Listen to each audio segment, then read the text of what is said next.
Hey guys, welcome to my channel. Today I'm going to be showing you how to do brows.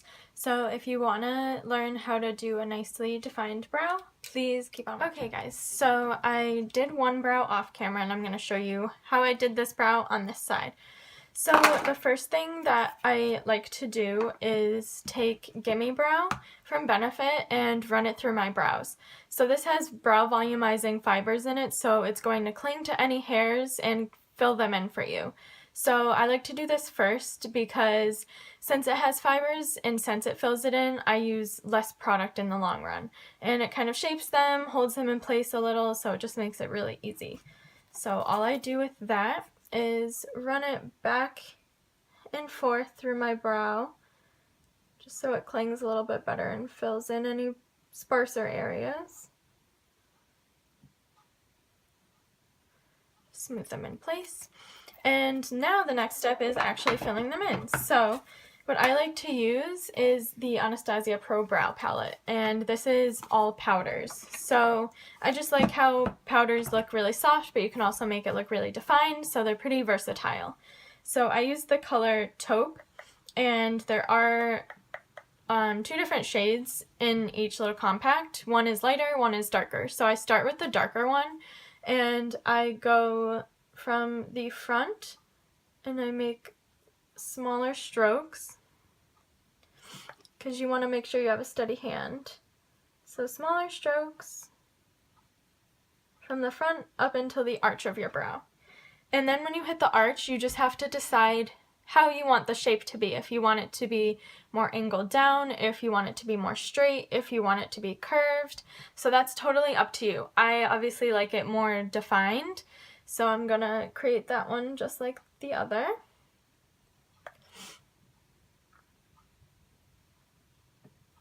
And I always like to brush it through to diffuse any of the harsh lines so it looks more natural in the end.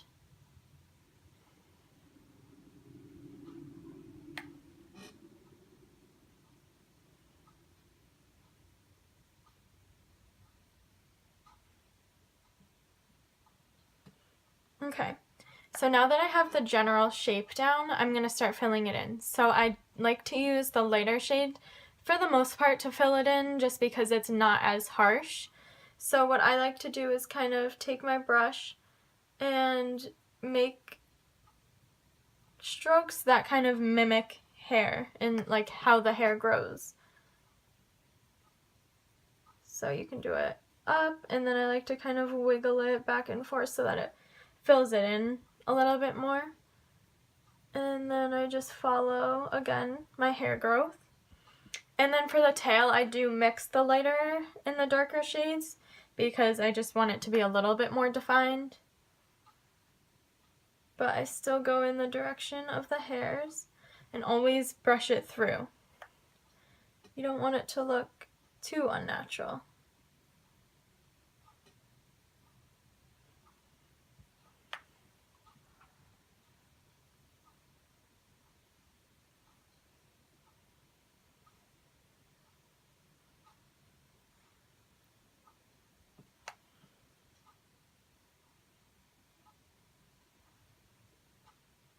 Okay, so now that I like the shape and how it's filled in, all you have to do now is really set them in place. So what I like to use is the Anastasia Beverly Hills Clear Brow Gel. This really locks them in place all day, and I never have to worry about them moving around, especially with powder because it can transfer and it can come off pretty easily. It's not waterproof or anything, so you just want to be careful with that. And one last tip that I have and what I like to do to clean up my brows if I ever make a mistake or if I just want them to look really precise, defined, and sharp is I use the NYX Wonder Pencil. Sorry it's really short and worn out, I just use it every day. So with this, let's say if you want the front of your brow to be a little more defined or if it's not as straight as you would want it to be, just take the pencil, make a little line, and then I diffuse it and kind of brush it out with a concealer brush. And this one is from IT Cosmetics. So that's all, and if you can see, it just kind of made a sharper line and made it a little bit more defined at the front of the brow. So those are all of my tips and tricks. I hope that it helped, and I hope you like the finished look. If you have any comments, questions, leave them down below, and please subscribe to my channel. I look forward to seeing you guys in the next video. Thanks for watching. Bye.